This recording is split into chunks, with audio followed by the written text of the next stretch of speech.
Resistencia modulada. 99.9 Mar del Plata. Noticias y protagonistas.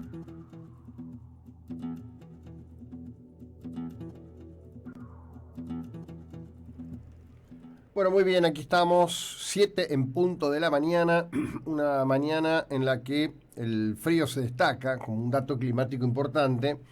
Lo que arde es la vida de la comunidad, la vida de la sociedad argentina, en un esquema muy parecido al que propone la historia del film El Día de la Marmota, ¿no? Es como que nos repetimos una vez y otra vez y otra vez y permanentemente nos repetimos y nos hacemos daño. La verdad que como sociedad nos hacemos mucho daño. Están en el centro del escenario las cuestiones centrales que tienen que ver con lo que ha sido el demérito histórico de la Argentina en torno de su economía. Demérito histórico en torno de su economía que ha provocado también un desangre fenomenal de compatriotas y generaciones que a turno van eligiendo irse a otros lugares porque creen que a tiro de un vuelo de avión en otra parte estará el paraíso. A veces, y en algunos muy pocos casos me parece a mí, lo han logrado. En otros casos han vivido en un marco de estabilidad económica con un extrañamiento que les duró toda la vida, siempre buscando dónde encontrar, conseguir yerba, siempre pendientes de los medios de la República Argentina en los últimos años a través de la conectividad, opinando desde afuera permanentemente, lamentando, llorisqueando, sintiendo que lo que está ocurriendo justifica la decisión en su momento que lo llevó a irse del país. En el día de ayer, en lo que quizás sea el primer gesto de racionalidad al respecto de la coyuntura que estamos atravesando, en el ámbito de la Bolsa de Comercio, el economista Emanuel Álvarez Agis, a quien se suele citar como economista de confianza Alberto Fernández, pero que aclaró que habló ayer en ese ámbito a nombre propio, dijo que no hay fundamentos en la situación económica que expliquen la corrida contra el peso.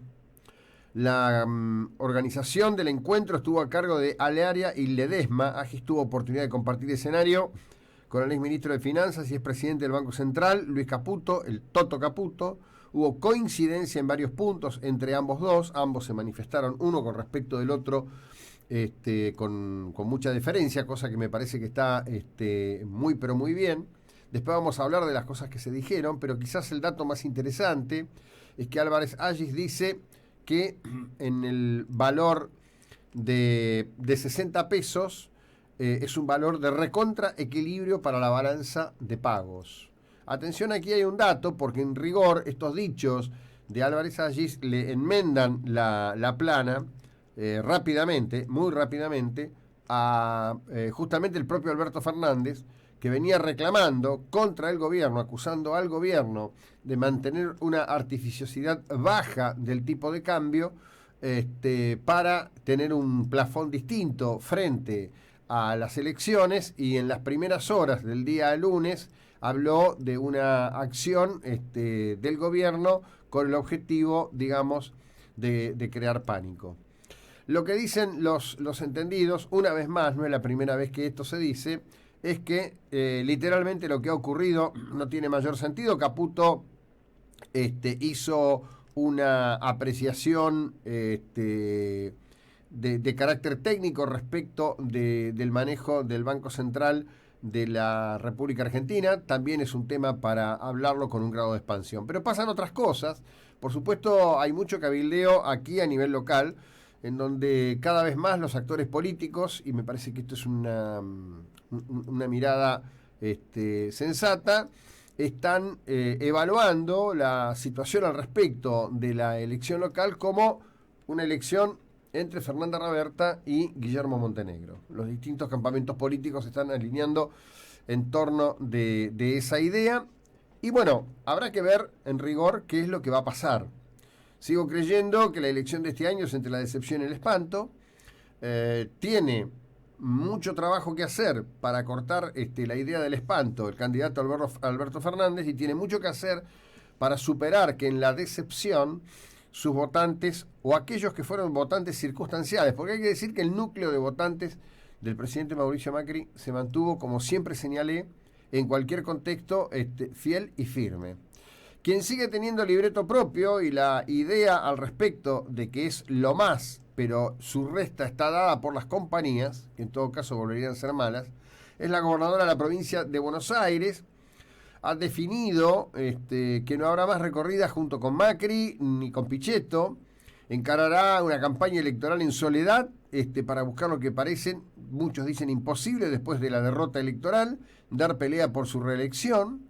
Es una estrategia que no va a tener, digamos, un reconocimiento público, pero es una estrategia que seguramente estaba pensada desde antes cuando se habló del desdoblamiento de la elección en la provincia de Buenos Aires.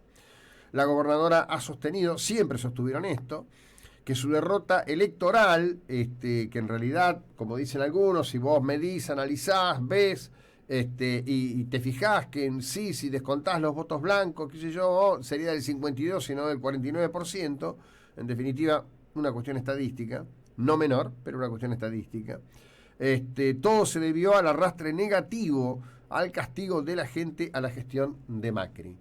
En este sentido, el mensaje que envían a través de algunos medios metropolitanos es que van a jugar la propia, que es lo que siempre quisieron hacer, contrario sensu al respecto de lo que tuvieron que aceptar cuando el equipo de Marcos Peña planteó que literalmente no había espacio, no había margen para desdoblar la elección.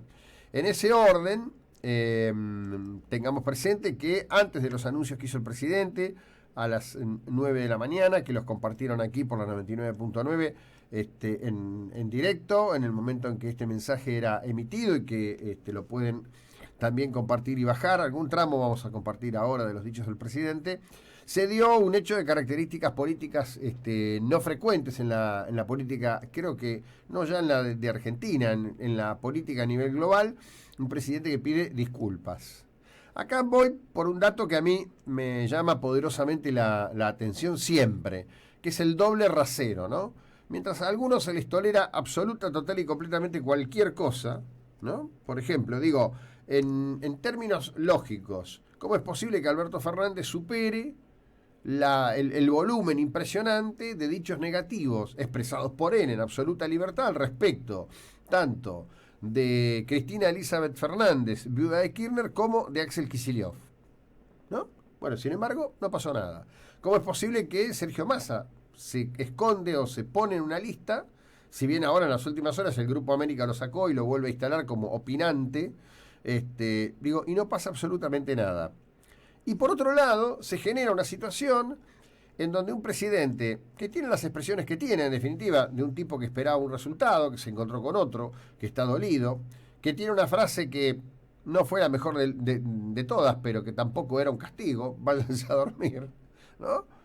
No se le admite absolutamente nada. La sociedad argentina no es nuevo esto, es un doble rasero.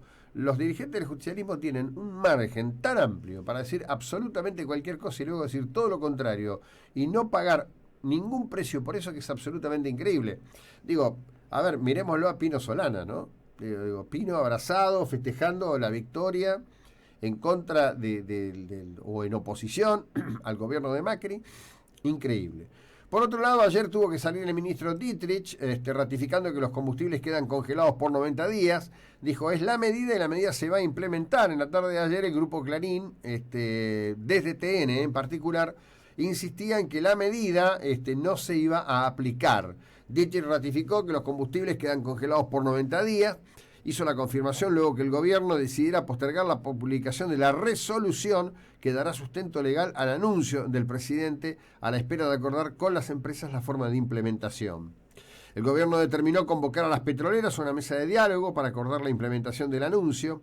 La administración había anunciado que a partir de este miércoles fijaba las variables del precio del dólar y el crudo tipo Brent para congelar el precio de nafta y el gasoil, pero finalmente resolvieron efectuar la convocatoria de las petroleras a través de la Secretaría de Energía y se postergó transitoriamente la resolución. El tema es que ayer, rápidamente corría desde el planteo que había hecho